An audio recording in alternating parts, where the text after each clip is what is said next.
Podium Podcast. Lo mejor está por escuchar.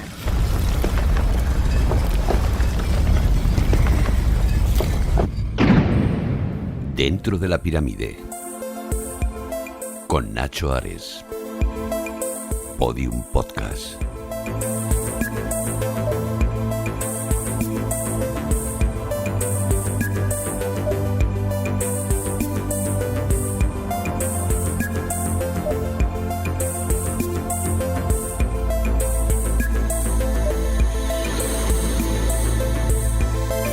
Así es, cruzamos una vez más esa puerta que cada pocas semanas aquí en Podium Podcast nos permite entrar dentro de la pirámide para descubrir la historia, la magia, los misterios y sobre todo la grandeza de la cultura faraónica que tanto nos atrae y tanto nos fascina.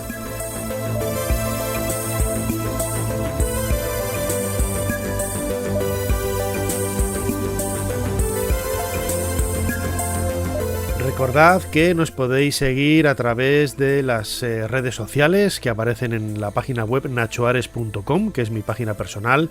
Tenemos un canal de YouTube dentro de la pirámide que tiene este mismo nombre, en el que vais a completar muchos de los episodios con imágenes que proyectamos aquí a través de la aplicación de Podium Podcast, y precisamente a través de la aplicación de Podium Podcast podéis y debéis seguirnos, dadle al me gusta, compartidlo en las redes sociales y también lo podéis hacer, como es sabido, a través de otros agregadores de audio.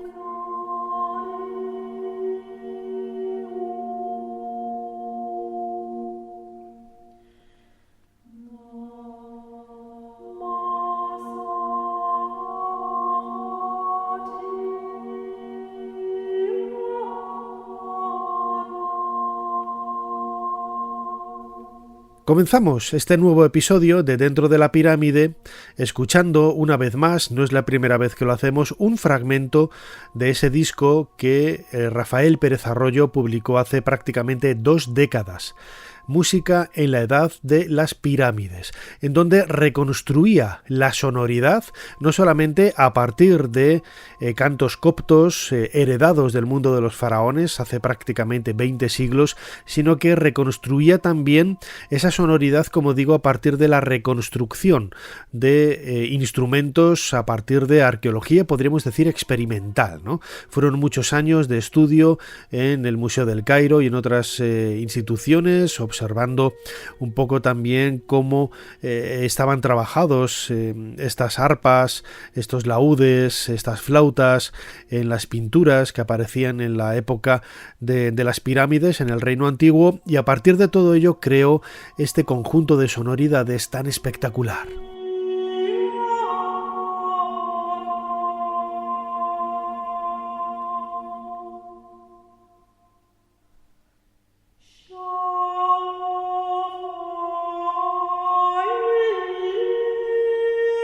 Las voces femeninas nos permiten adentrarnos en el tema de este episodio, la mujer en el antiguo Egipto.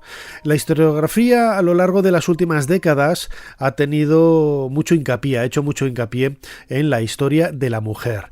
Hace 4 o 5 décadas prácticamente la vida cotidiana tuvo su momento de esplendor, y desde hace 1 o 2 décadas todo aquello relacionado con el mundo de la mujer en la historia, en el pasado, pues tiene mucha aceptación, muchos seguidores y mucho apego.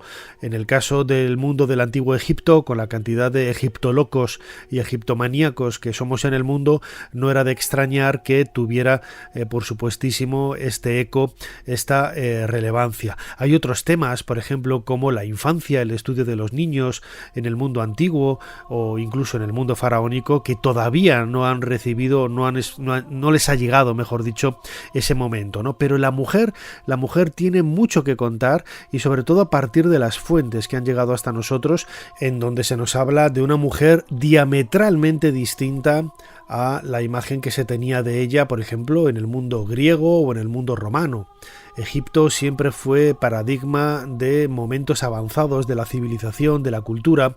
Es cierto que era una sociedad tremendamente machista, como hemos observado a partir de la investigación y a partir del estudio de las fuentes. Sin embargo, como vamos a descubrir a lo largo de este programa, contaba también con derechos, con virtudes y con posibilidades que no se veían en ninguna otra parte del mundo antiguo, pues hace prácticamente 3.000 o 3.500 años.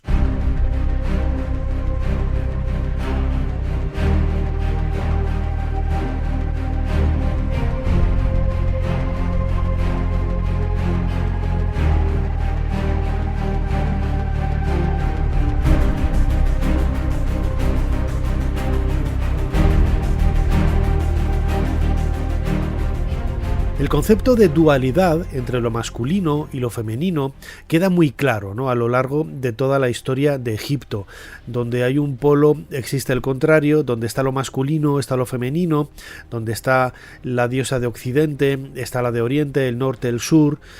La verdad es que todo estaba regido por estas dualidades, y quizás la naturaleza, con el sexo masculino y con el sexo femenino, muestra también quizás una de esas mejores formas de reflejar esta idea divina. Para ellos divina, totalmente creada en un arquetipo a partir del cual lo masculino y lo femenino, cuando se entrelazaban, generaban vida. Pero siempre es cierto que, a pesar de la inevitable y la necesaria participación de lo masculino en la creación, en la vida, la mujer, lo femenino, tenía un especial valor.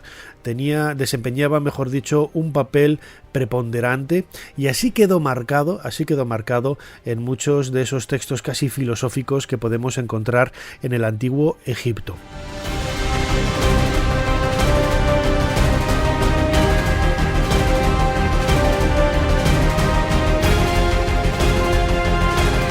Hemos preguntado a José Ramón Pérez Acino, profesor de Egiptología de la Universidad Complutense de Madrid y director del proyecto Luxor C2, una misión arqueológica que lleva ya varias campañas trabajando en la orilla oeste de Luxor, en el valle en el que apareció el escondite de las momias reales en el año 1881. Allí están trabajando con un proyecto que tiene que ver mucho precisamente con lo femenino, con la diosa de Occidente, la diosa Hathor, la diosa vaca. Pero le hemos preguntado, más adelante nos va a hablar un poco de la idea de esa divinidad. Le hemos preguntado que nos hable sobre esa dualidad, ese aspecto quizás más femenino que rodea a muchos de los elementos que componen la cultura faraónica. Bueno, lo femenino en el Antiguo Egipto tiene una relevancia tremenda para entender las claves de la sociedad y de la cultura. El Antiguo Egipto tiene muy clara la división entre opuestos de la naturaleza y entiende la naturaleza y el mundo como realidades opuestas que están en combinación y a la vez en oposición. La más inmediata, y eso lo vemos en las narraciones cosmogónicas de creación del mundo, la más inmediata es la relación entre lo masculino y lo femenino. La oposición y a la vez la combinación de estos dos elementos son la base de la generación de la vida, como es algo que todos podemos ver por nuestra propia experiencia. Pero en el mundo egipcio, la elaboración teórica sobre este principio da como producto una consideración de lo femenino como parte esencial e integral de cualquiera de las realidades que tengamos delante, tanto la divinidad como la realeza, como la propia relación entre los seres humanos. Lo femenino no es algo complementario, sino que es parte integrante a la realidad. De hecho, el papel, por ejemplo, de Osiris, por poner un ejemplo de una divinidad bien conocida, no podría desarrollarse sin la no ya colaboración, sino sin la integración de Isis en su actuación. Esto se puede ver a lo largo de toda la historia egipcia, por ejemplo, en el papel que las mujeres juegan en la sociedad, algo que por ejemplo a los visitantes griegos de la época de Heródoto en el primer milenio les sorprendía porque otras culturas mediterráneas no comparten esta relación tan integral de lo femenino dentro de la realidad. No puedo citar cifras concretas, pero si hiciéramos una estadística nos encontraríamos que entre el número de dioses y diosas que conocemos probablemente están muy en parejo. Es cierto que la divinidad principal es una divinidad masculina y que la sociedad no deja de ser una sociedad, que se suele decir, heteropatriarcal. Pero con todo, de las sociedades del mundo antiguo es probablemente aquella en la cual lo femenino juega un papel más integral y más fundamental para entender su religión y su cultura.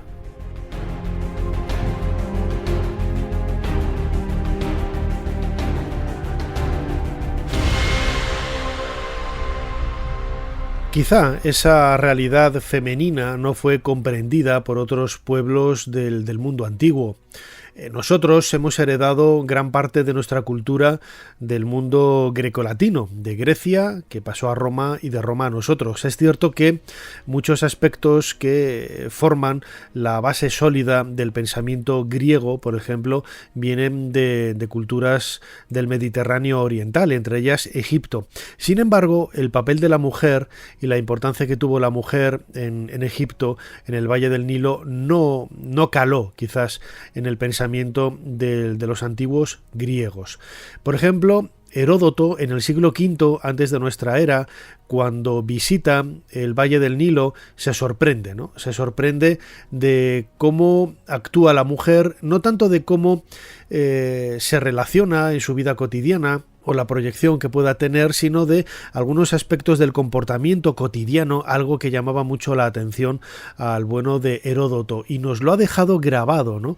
Nos lo ha dejado grabado en ese libro segundo de la historia, hablando de Euterpe, una de las musas con las que es nombrado este libro, y que hace referencia a los detalles que más llamaron su atención en relación a la mujer. Vamos a escuchar en la voz de Julio López cuál es ese pasaje en el que marca un poco la importancia de la mujer y sobre todo los elementos que a un griego del siglo V, casi a punto de entrar en la Grecia clásica de Pericles, tanto le llamaba la atención en relación a la mujer. Voy ahora a extenderme en detalle sobre Egipto porque, comparado con cualquier otro país, tiene muchísimas maravillas y ofrece obras que superan toda ponderación. Por esta razón hablaré de él con especial detenimiento. Los egipcios, en correspondencia con su singular clima y con su río, que presenta un carácter distinto al de los demás ríos, han adoptado en casi todo costumbres y leyes contrarias a las de los demás pueblos. Entre ellos son las mujeres las que van al mercado y hacen las compras, en tanto que los hombres se quedan en casa tejiendo, y mientras que los demás pueblos tejen echando la trama hacia arriba, los egipcios lo hacen hacia abajo. Los hombres llevan los fardos sobre la cabeza, las mujeres sobre los hombros. Las mujeres orinan de pie, los hombres en cuclillas. Hacen sus necesidades en casa, pero comen fuera, en las calles, alegando al respecto que las necesidades poco decorosas pero ineludibles hay que hacerlas a solas y a la luz pública las que no lo son. Ninguna mujer ejerce el sacerdocio de dios o diosa alguno. Los hombres, en cambio, ejercen el de todos los dioses y diosas.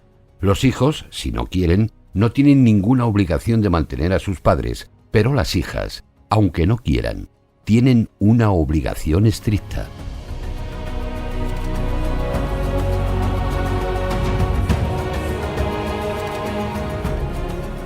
Dentro de la pirámide, con Nacho Ares, en Podium Podcast.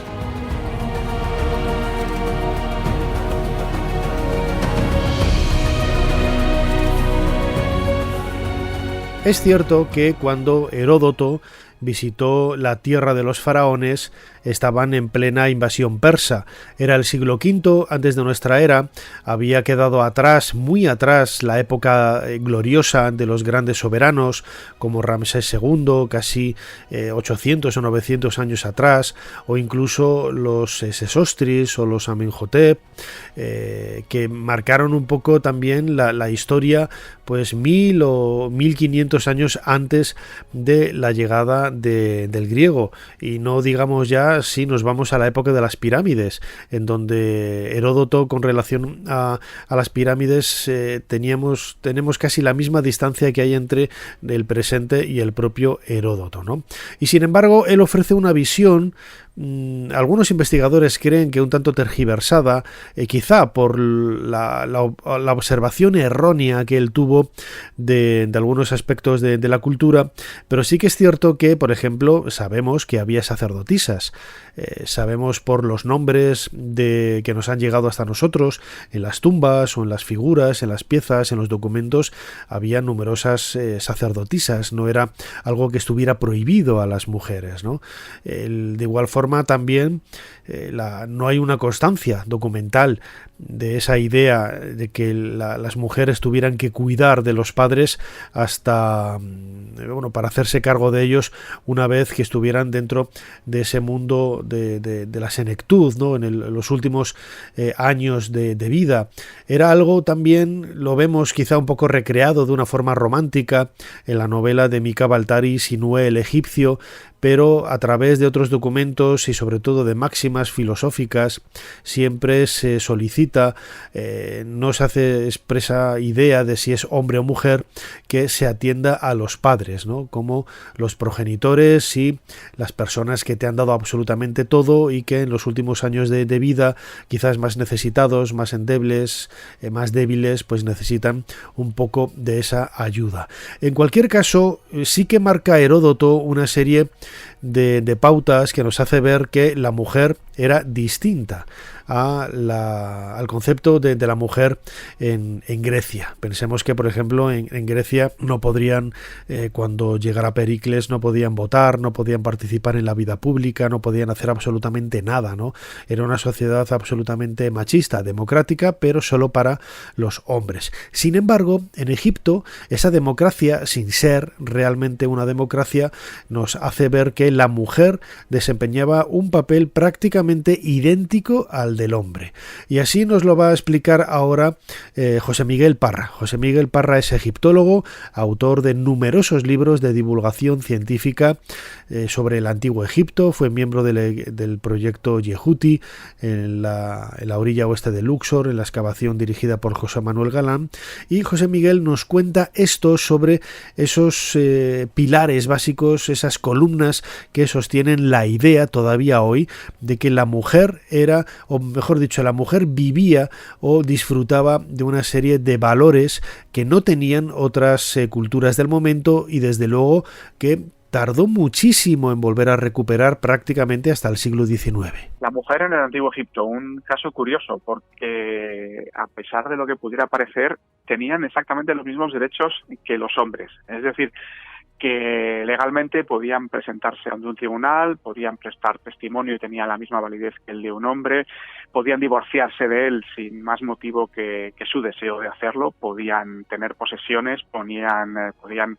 desheredar a sus hijos, podían ejercer negocios y, bueno, incluso podían denunciar a sus maridos ante el tribunal porque, le había pegado una paliza, por ejemplo. De modo que eso también tenía la contrapartida de que cuando sucedía algo o hacían algo, también eran juzgadas con la misma severidad que los hombres. Y efectivamente también tenían que trabajar para el faraón en el trabajo obligatorio en la azofra, o corbea, como se suele leer en los textos egiptológicos, siendo mujeres. De modo que sí, ser mujer en Egipto en ese sentido, por lo menos teóricamente o legalmente, luego la realidad siempre es otra, por desgracia, pues hace que sí, que tuvieran más derechos o tenían los mismos derechos que ahora tienen las mujeres desde hace no más de 100 años, en el mundo occidental al menos. Algunos de los ejemplos que se conocen de esta igualdad los encontramos en Ostraca de Irel Medina. Ostraca, como ya sabe la gente, o si no se lo cuento yo, que para eso me llamas, pues son fragmentos de cerámica o lascas de piedra lisa que se utilizan como soporte para la escritura porque el papiro era un material bastante caro. Solamente se utilizaba para cuestiones oficiales del faraón. Bueno, pues en estos Ostraca resulta que en el Medina nos encontramos con ejemplos de contratos firmados por mujeres. Nos encontramos con una señora que realiza un escrito diciendo, delante de testigos por supuesto, que deshereda a sus hijos porque sus hijos no se han portado bien con ella cuando yo era mayor, cuando yo era anciana, que no la habían tratado bien, la mitad de ellos la habían tratado bien, la otra mitad se habían desentendido de ella y que por lo tanto no tenían derecho a su parte de la herencia. Más casos, una señora a la que acusan de ser ladrona, que le robó un cincel de cobre a un vecino. Una vecina un poco más atenta que la denuncia ante el tribunal diciendo, oye, que yo he visto dónde está ese cincel, que lo tiene esta señora, lo ha enterrado en su casa, que van a buscar el cincel y que, luego la someten a un duro interrogatorio, como dice el texto, y al final, acaba diciendo que sí, que fue ella la que lo cogió.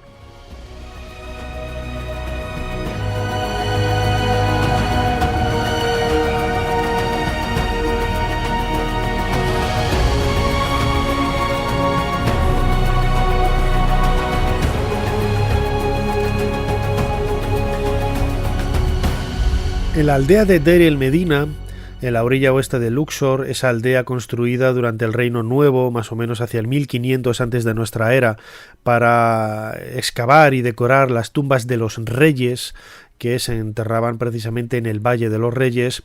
En esa aldea, la vida a lo largo de varios siglos dejó documentación muy exhaustiva de cómo era el papel de la mujer, ¿no? Ahí nos lo ha explicado, yo creo que de una forma notable, José Miguel Parra, el egiptólogo buen amigo de este programa, Dentro de la Pirámide. Pero, sin embargo, cuando hablamos de mujeres en el Antiguo Egipto, quizás siempre tendemos a mirar al estrato más elevado de la sociedad, la realeza. Es cierto que de las reinas, de las esposas de los grandes faraones, conservamos más información, no solamente desde el punto de vista descriptivo, porque hay infinidad de estatuas, de pinturas, de elementos, de joyas incluso, que estuvieron vinculados a ellas, sino porque también algunos textos y también las momias que han llegado hasta nosotros nos permiten, ¿no?, conocer un poco más de cerca cómo era la vida de esas mujeres, la vida de esa realeza femenina en el Antiguo Egipto.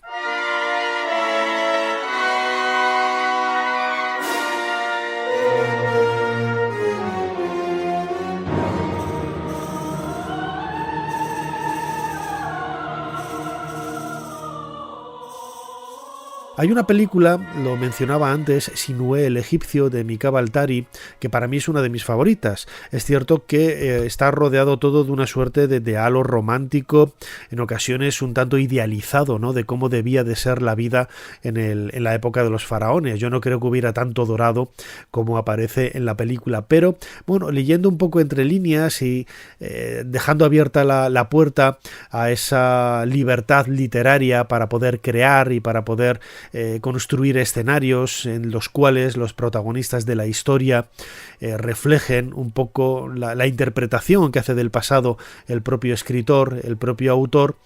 En el caso del corte que vamos a escuchar, en el que aparece la reina Tigi, esposa de Amenofis III, madre de Amenofis IV Akenatón, vemos también un poco cómo era esa realidad, ¿no?, de la mujer, de la gran esposa real, de la madre consorte, de la reina madre también, un poco en este momento de la historia de Egipto. Estamos hacia el 1350 antes de nuestra era, una época en la que los faraones, el Valle del Nilo, estaba viviendo un momento de esplendor en su historia.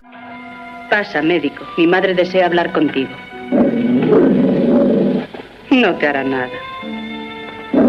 Dame más cerveza. Acércate. Así que no sabes quiénes fueron tus padres. ¿No has intentado averiguarlo? Vamos, habla. Estoy muy contento con los padres que tengo, Majestad. ¿En qué año te abandonaron en el Nilo? En el mismo año que nació el faraón, según mis referencias. ¿Por qué lo preguntas? No has venido aquí a hacer preguntas. Mi madre desea un reconocimiento. Sé que voy a morir. Y deseo saber cuánto duraré. No seas tímido. Antes el contacto de la mano de un hombre me estremecía. Hace tanto tiempo. ¿Por qué esa sorpresa? ¿Te admira ver a una reina tejiendo alfombras de nudo? ¿Cómo sabías que mi familia cazaba pájaros en tierras bajas? Yo cacé un águila en mis redes, el faraón en persona. Se enamoró de mí Sinué porque yo era fuerte y lozana, porque era vulgar e ignorante y le decía siempre la verdad. Sus otras esposas, tan ilustres y delicadas cual flores marchitas, llegaron a odiarme. Entonces juré que le daría un hijo que llevase sobre su cabeza la doble corona. Y se lo di. Pero los dioses fueron perversos. Y en efecto, me dieron un hijo blando cual mujer y una hija fuerte cual hombre. Baquetamón nació para mandar, no su hermano.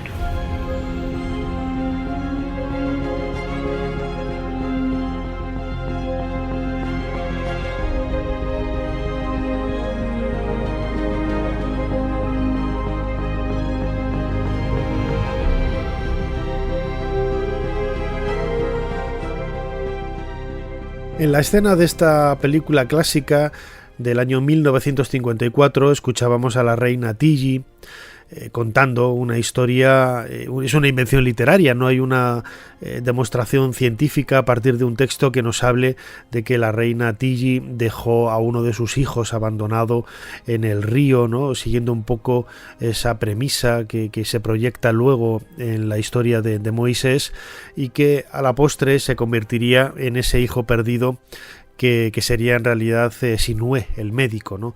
El protagonista de la película. Pero lo importante de este fragmento es marcar un poco el poderío, la fuerza tan extraordinaria que tenían las reinas en aquella época, no solamente por ser reinas y por ser la esposa del rey, sino por ser mujeres. Es decir, no tenemos que extrapolar la idea de que estas mujeres tenían un poder especial por ser la reina, sino porque realmente eran mujeres. Y a través de ella, durante muchos años, se ha pensado que se transmitía la realeza, ¿no?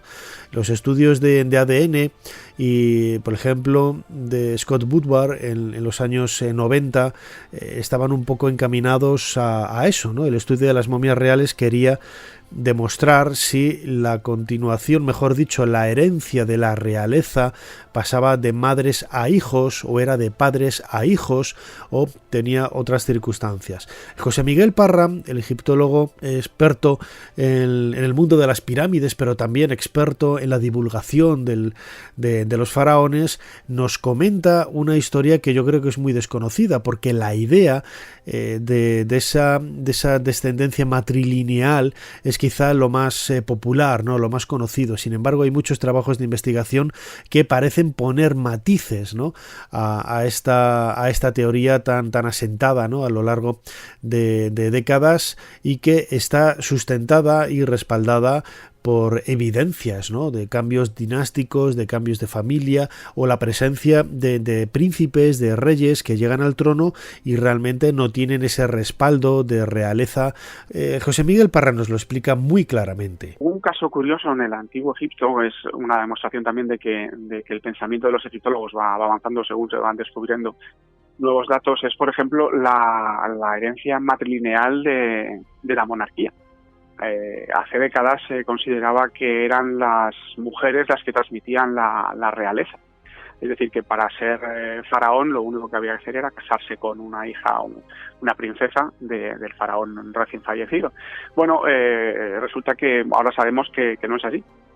Y no es así por una razón muy sencilla, porque ese linaje de las mujeres que en muchas ocasiones desaparece y el señor llega a ser faraón sin estar casado con una mujer de la familia real. Lo que pasa es que siempre se intentaba casarse con una mujer de la familia real, porque evidentemente si eres un advenedizo lo que quieres es casarte con la hija del jefe para dar un poco más de legitimidad a tu puesto, ¿no? Y es un poco esto, que básicamente el linaje teóricamente femenino e interrumpido que transmitía esa herencia, pues se corta en muchas ocasiones. Hay muchos faraones que no están casados con con esas mujeres hijas del faraón anterior. Lo que ahora se considera es que el faraón, para ser faraón, lo que uno tenía que hacer era ser encargado de enterrar, como Dios manda, al faraón fallecido. Es un poco lo que sucede en el caso más claro, pues en el caso de Ay y Tutankamón, ¿no? Que Ay, a pesar de que era mucho más mayor que Tutankamón, se encarga de enterrarlo, y eso lo convierte en su hijo, entre comillas, lo dijo evidentemente, y es lo que le convierte en el heredero, ¿no? De Osiris y Horus, porque es lo que hizo Horus con Osiris.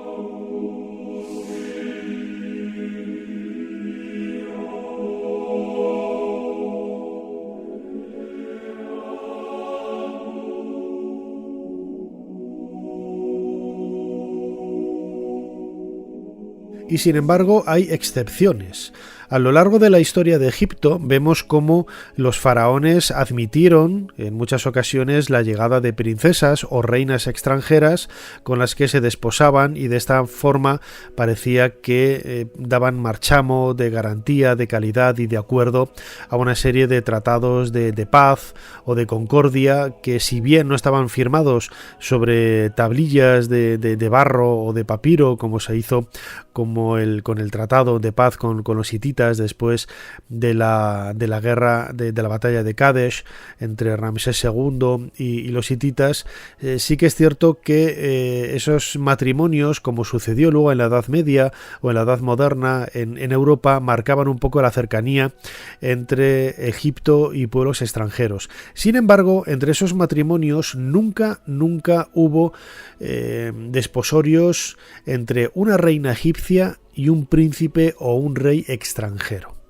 Y ahí lo insólito del documento que aparece en los archivos hititas, en donde se habla de Suppiluliuma, un monarca coetáneo de Amenofis IV Akenatón y de Tutankamón, en donde una reina, no sabemos si de un rey o de otro, solicita al rey hitita, a Suppiluliuma, que le mande un príncipe, uno de los muchos hijos que tiene, para desposarse con él, ya que tiene miedo de la cantidad de víboras, e imaginamos incluso de advenedizos, nobles advenedizos o príncipes advenedizos que hay en la corte del faraón, una vez, suponemos, que haya fallecido, y que hay un poco el misterio.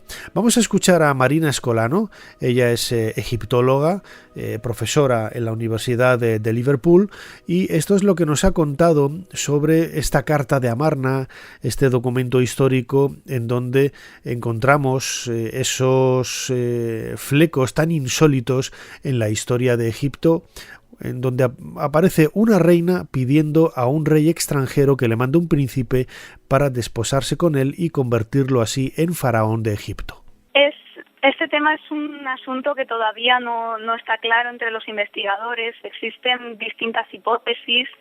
Aparece esta reina referida con un término que es Dahamunsu o Tahamunsu, que no es un término acadio, que es la lengua en la que están escritas las cartas, y que parece ser una transcripción del término egipcio Tahemet Nesu, que significaría la esposa del rey. Con lo cual, esto nos ofrece distintas opciones según cómo datemos una serie de inscripciones. Tenemos, por una parte, esta mención aparece en un texto del rey hitita Suppiluliuma, las llamadas Res Gestae, la historia de este rey, y tenemos referencias también a otros reyes que serían contemporáneos, serían este rey al que se hace referencia en cartas de Amarna, como la carta 41. Entonces, se nos presentan distintas opciones. Si el rey al que se hace referencia, que sería el marido de esta reina, es Akenatón, tendríamos dos opciones. Por una parte Nefertiti y por otra parte Meritatón, que fue una hija de Akenatón. Otra de las opciones es que si este rey es Tutankamón, la reina sería Angesenamón. La forma que tenemos de intentar averiguar quién de estas reinas sería es mediante la cronología de todos estos textos y tratando de ver cómo hay que datarlos para ver a qué periodo se acercarían. Hoy por hoy la opinión más generalizada es que sería Anke-Senamon, la mujer de Tutankamón, pero existen investigadores que proponen otras identificaciones, sobre todo la de Nefertiti o Meritatón, en función de estos paralelos. Es un tema controvertido.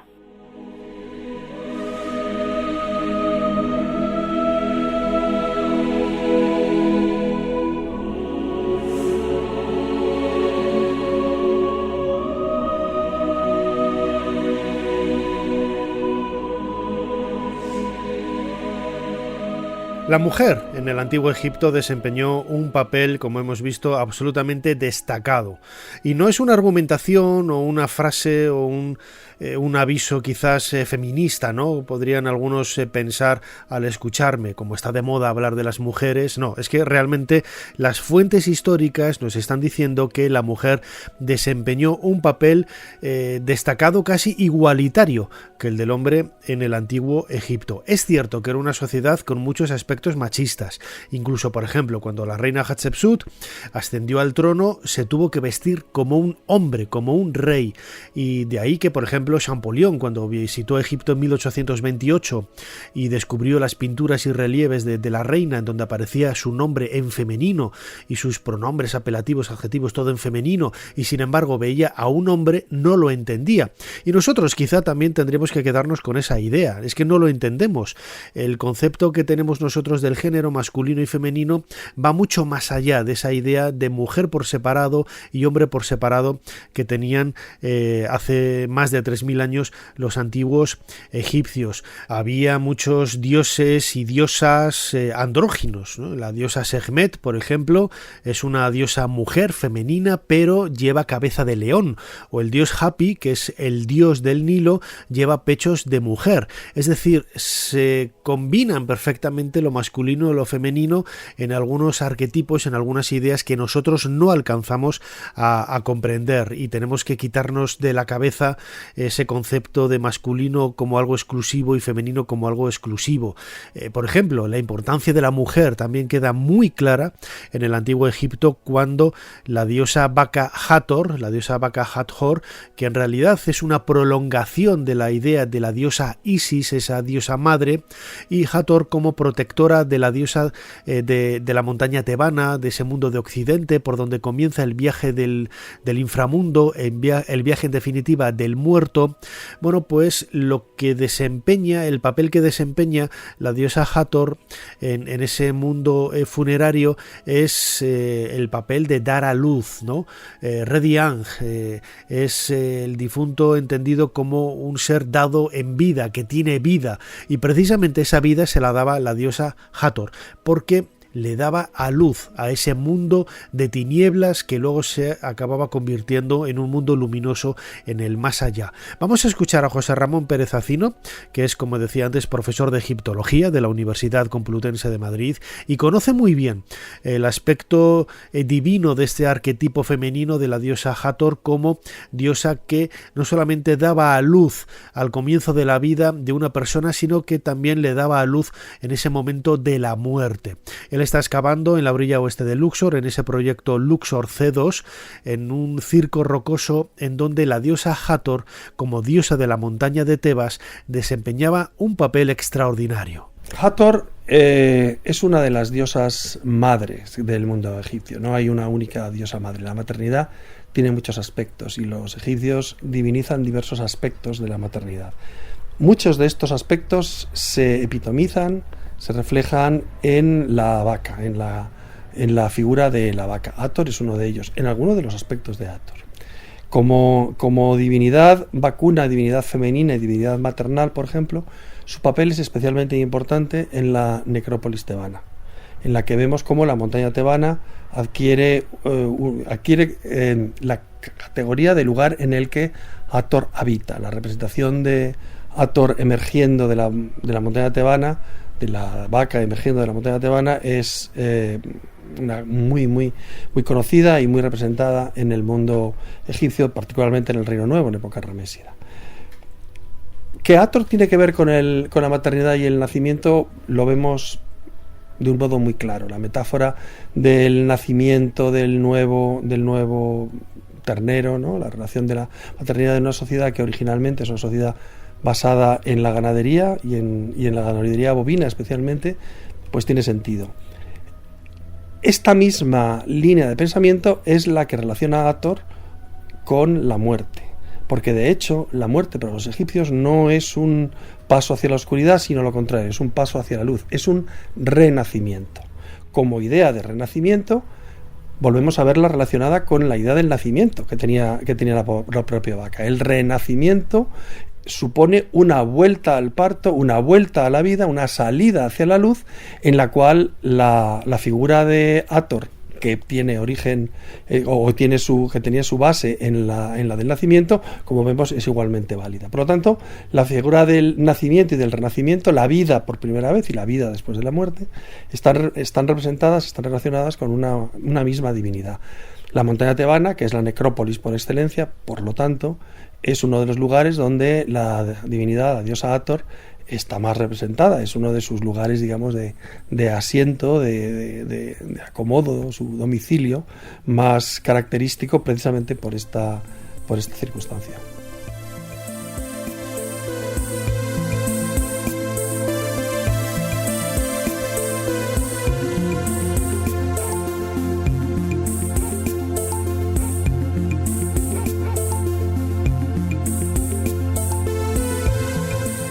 Es uno de los temas quizás más interesantes en el campo de la investigación en los últimos años, ¿no? El papel de la mujer en la historia y, como decía al principio, el papel de la infancia de los niños. Ojalá muy pronto se ponga de moda entre los investigadores. En este episodio de Dentro de la Pirámide hemos abierto las puertas de este monumento para poder descubrir cuál es la realidad histórica y arqueológica y de pensamiento filosófico y religioso, me atrevería a decir también, que desempeñó la mujer hace miles de años en el Valle del Nilo. Y hemos llegado al final y es hora de cerrar la puerta de nuestra pirámide.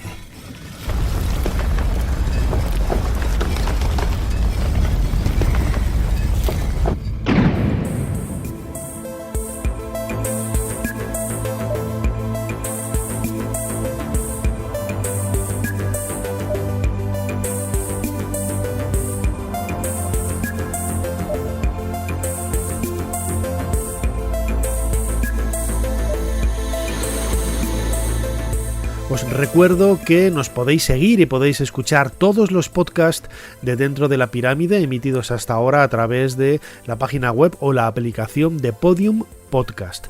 Ahí podréis suscribiros al canal para estar atentos de todas las novedades, y a través de las redes sociales también nos podéis seguir en la página web nachoares.com. Ahí vais a encontrar todas las formas de contacto en las redes sociales conmigo. No os olvidéis también del canal de YouTube Dentro de la Pirámide, homónimo, tiene el mismo nombre, pero el contenido es completamente distinto y lo que hace es completar con nuevos audios y sobre todo nuevas imágenes la información que solemos proporcionar aquí en este podcast cada pocas semanas.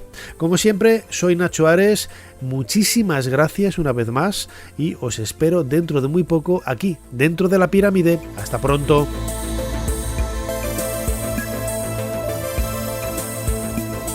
Dentro de la Pirámide, con Nacho Ares, en Podium Podcast.